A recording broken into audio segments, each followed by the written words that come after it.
Hello everyone, how are you doing? This is MD Tech here with another quick tutorial. In today's tutorial, I'm going to show you guys how to go about resolving if you're coming across an issue when attempting to update Windows 11 that says that we could not connect to the update service.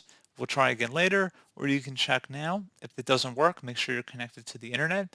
So this should hopefully be a pretty straightforward process, guys. And without further ado, let's go ahead and jump straight into it. So first things first, make sure you have an internet connection. If you're able to get online on your computer, next thing we're going to try would be to open up the search menu.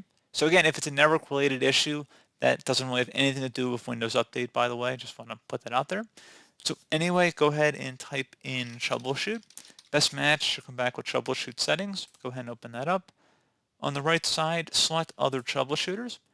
And then underneath most frequent, select the Windows Update troubleshooter here.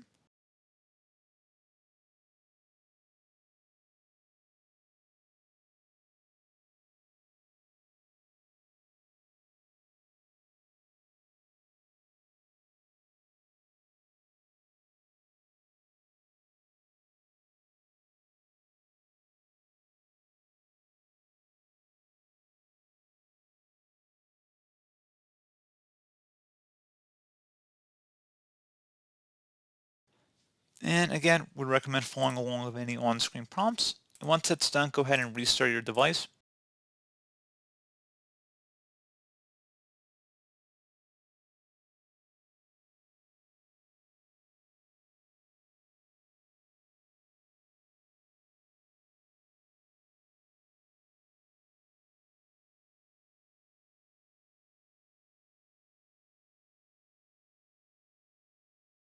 And now if you attempt to check for updates, hopefully I should have resolved the problem at this point.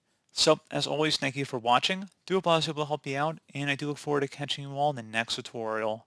Goodbye.